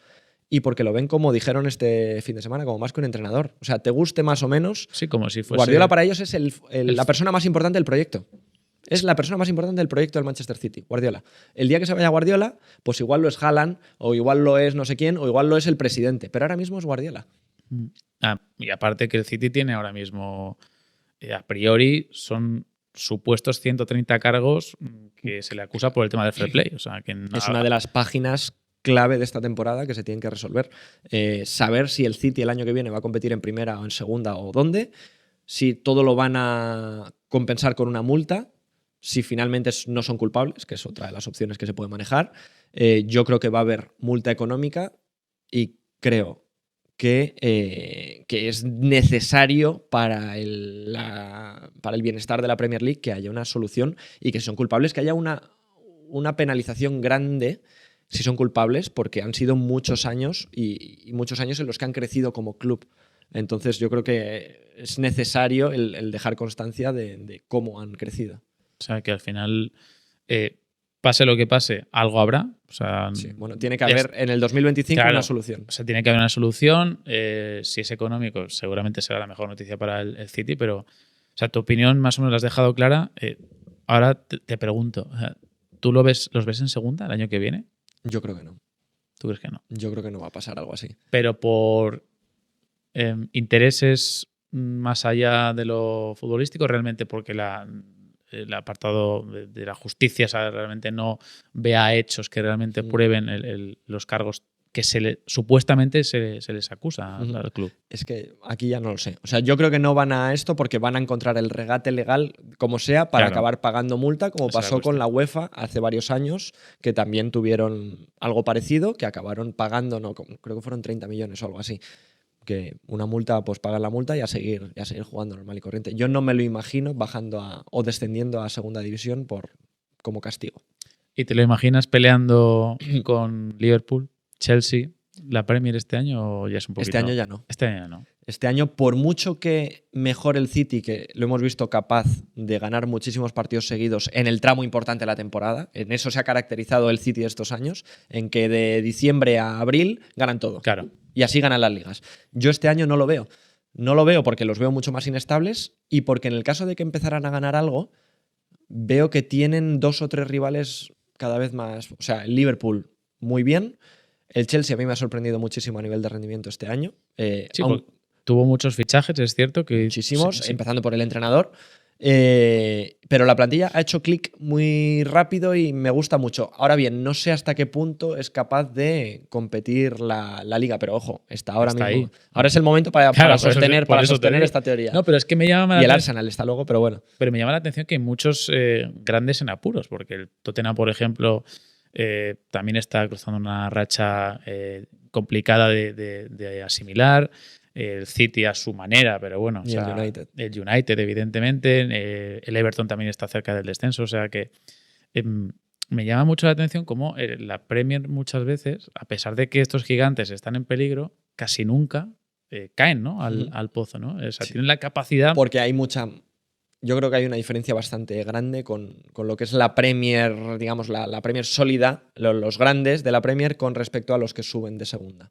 Hay un gap, como dirían los ingleses, demasiado grande que, por muy mala temporada que sea, incluso las del Everton en los últimos años que han tonteado con el descenso tal, todavía tienen ahí un margen que les está dando. Y bueno, no te hablo ni del United, las peores temporadas de sus vidas en estos últimos 10 años. Y bueno, ahora van, no sé si son 12º, terceros. Y en cuanto ganen varios partidos, acabarán entre los 8 primeros, seguro. Mira, te iba a hacer esta pregunta al principio, pero te la hago ahora cuando hemos hablado de actualidad, ¿no? ¿Te atreverías a dar una predicción ahora mismo de cómo acaba la Premier? O sea, los puestos más importantes, llegados más o menos antes del Boxing Day. Que es que, claro, yo ahora pensaba, no, bueno, ahora el City va a tener unos días de descanso. No, descanso ninguno, que aquí en la Premier no se descansa, claro, pero para intentar recuperar un poco mentalmente. Yo te diría, dudo con el segundo y el tercero, pero te digo... ¿Tienes muy claro el campeón? El Liverpool. 100%. Me lo creo bastante hasta el Liverpool. Si no tiene ningún problema grave de lesiones de Salah, Van Dijk o algo así. Pero te lo crees solo para... Campeón de Premier, seguro. De Premier, claro. Hombre, y en Champions los veo ahí, ahí por cómo anda el salto este año, pero en Premier, por cómo se está dando la temporada y por la ventaja que ya tienen, parto con esa ventaja. Ahora, de decir que llevan varios... Vamos a decir que estamos a mitad de temporada más o menos. Llevan varios puntos de ventaja, tengo ahí margen. Pero dudo con el segundo porque estoy entre el Chelsea y el City ahora mismo. Porque creo que tiene margen de recuperación el City todavía, y creo que no va a caerse de la Champions League, por ejemplo, que es ahora mismo donde está. Ahora está fuera de la Champions. Sí. Creo que tiene margen de recuperación y que va a estar arriba también. ¿Y para el descenso? Aparte del Southampton, Southampton, segurísimo. Que no tiene yo creo que el Ipswich se está quedando muy corto en muchos partidos. Lo que pasa es que están peleando mejor que muchos de los rivales, pero se está quedando corto. Y ahora mismo es que no sé ni quién es el tercero que está en descenso. Pues no sé si... Porque Wolverhampton estaba por ahí también. Bueno, pero el Wolves yo creo que tiene también capacidad de crecimiento y todavía de mejorar. Y luego, a ver, espérate, te lo voy a mirar ahora mismo conforme estamos hablando, porque... De todos modos, o sea, lo bueno que tiene la Premier es que sé que hay dos bloques muy diferenciados, ¿no? Que están en la pelea por Europa, otros que están en la pelea por el descenso. O sea, que tampoco soy ningún experto de la Premier, todo lo contrario, más bien. O sea, veo la Premier de vez en cuando, pero no es algo que a mí me encandile. Pero que te digo, veo grandes partidos. Sí. Pero... Pues mira, otro que te voy a decir es el Leicester. Que me daría muchísima pena. Porque, qué penita, es verdad. Porque... Qué Leicester, ¿eh? Aquel de 2016. Claro, de Jamie Vardy. Que todavía sigue Jamie Vardy metiendo goles. Sí, lo sé. Sigue metiendo goles como un veterano, y ahí seguirá, y por eso me daría mucha pena que desciendan. El resto de jugadores no tengo esa vinculación, pero la alineación del Leicester 2016 es que de memoria, vamos. Claro, el Everton... O sea, aunque sea un gran... Quiero decir, es un grande en apuros ahora mismo, pero no... Sí. O sea, siempre están lidiando los últimos años, ¿no? En los últimos años sí. Además han tenido también problemas de dinero, de inversión, pocos fichajes que les hayan salido bien, un poco de todo. Pero lo que fue el Everton, y ahora es como que sí que es cierto que se ha quedado un poco rezagado. Voy a hacerte las dos últimas y te hago un test rápido, muy rápido, y ya te dejo tranquilo. Pero sí que te quería preguntar a propósito del Balón de Oro. Sé que ha pasado ya tiempo, pero tú que además has seguido tanto la Premier y estás siguiendo tanto la Premier y que lo gana un español como Rodri, no sé si te llamó la atención el revuelo que hubo de que precisamente fuese el ganador. Yo creo que aquí en España, pues bueno, hubo como una división de opiniones, ¿no? Pero es cierto que Vinicius, pues jugando en el Real Madrid, tiene también su gran cantidad, su bolsa de fans, evidentemente, con los seguidores de los aficionados del Real Madrid. Pero, ostras, era la segunda vez que un español ganaba un Balón de Oro.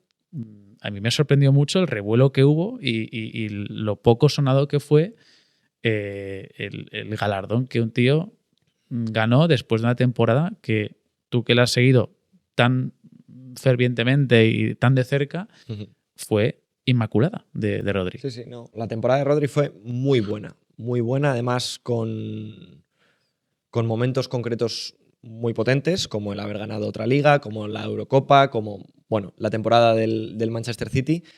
La duda es que yo, sinceramente, hubiera votado a Vinicius. Porque creo que en la comparación sale ganando el brasileño, porque tiene pues lo mismo, los momentos concretos muy potentes también, incluyendo la Champions League, en la que ha sido decisivo, en la que su capacidad de decidir partidos ha sido todavía mayor que la de Rodri y sobre todo por el hecho de que quizá el mejor año de Rodri también fue el anterior. O sea, es verdad que mete el gol en la final de la Champions aunque no sea su mejor partido, pero es el año en el que se convierte en un centrocampista goleador, que sale en varias fotos, que mete un gol decisivo en la remontada de la Premier League. O sea, yo creo que el Balón de Oro de Rodri podía haber sido el 2023 y que hubiera sido mucho menos discutido, y que el Balón de Vinicius era el 24.